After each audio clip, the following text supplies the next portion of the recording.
and changing of your physique. I mean, you look great. Everybody wants to know what made you make the change. I just decided one day I wanted to be healthier, and I went and saw a nutritionist, and that's what I did. Stuck to it. But are you still considered the fat guy when you go to a party or anything? Because I run into that a whole lot. I'm the fat one.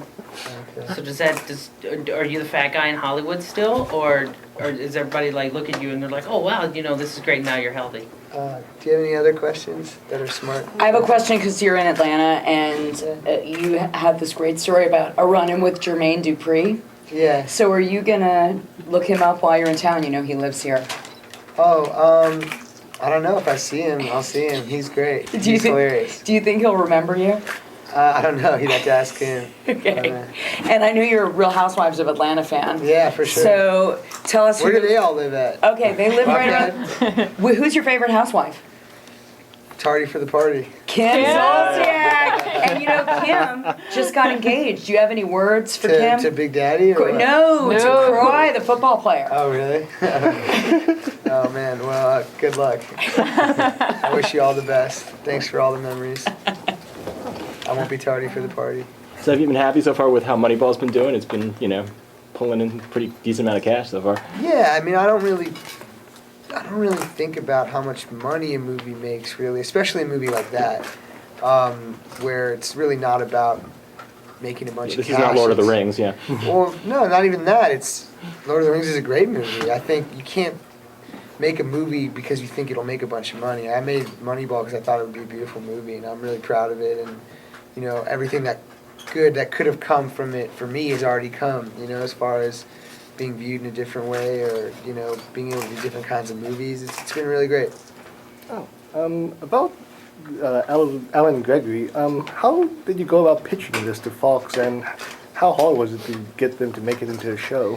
Well, we didn't pitch it. We just wrote it on spec, which means you just write it for free and hope someone buys it. But Fox had asked me to be the voice of an animated show, and I said, if I'm the voice of an animated show, you probably wouldn't want to put a show that I created on the air. And they said, well, you haven't created a show. And I was like, well, give me a minute.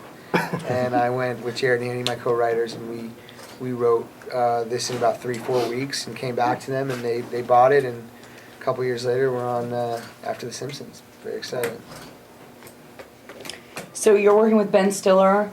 Yeah. Did you guys talk about that Saturday Night Live sketch about tiny balls? Yeah, we did. He told me he was going to do it beforehand, and I said, that's hilarious. You should go for it. You thought it was funny? I thought it was very funny. It was funny. Ben's a hilarious guy. I was with him all day today, him and Vince, and it's great. It's really fun.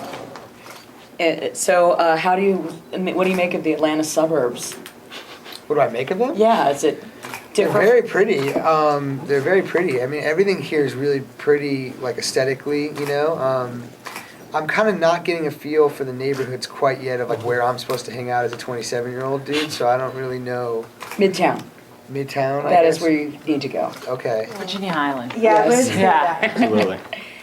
Yeah, so I mean, these all sound like just words to me. There's no real meaning behind any of them, but I'll take your advice for sure. The principal love interest in the show was really different and really cool. I'm wondering, how did you decide to have the older woman love interest, and are you into older women? That's a great question.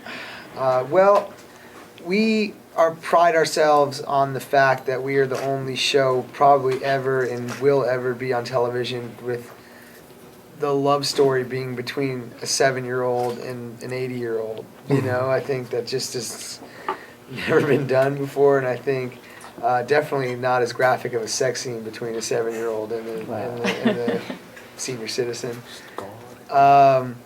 We just thought it'd be funny if he was into the most unexpected person, and then he's really mean to the teacher, who's really beautiful, played by Leslie Mann and Gina. We thought it's funny that she's this like aesthetically perfect, charming woman, and he's so mean to her, and he's so into this crabby old, gross-looking woman that we just found it made him more interesting. It kind of tells you a lot about this weird guy, that he's in love with this old woman, and his love sees no age, specifically age. Excuse me. So you've done some voice work before in like Megamind and How to Train a Dragon, but was it much more difficult to do voice acting for a TV show compared to traditional acting? No, the only difference here is that we wrote this stuff, you know, myself and Jared and Andy and the writers. So to me, this has been the most, not personal because it's nothing like my life or anything, but the most I've put into this and 21 Jump Street are the two things I've put the most of myself and time and years of my life into. So the outcome and the reception is important to me because it's something that I put a lot of my own time and energy and words into.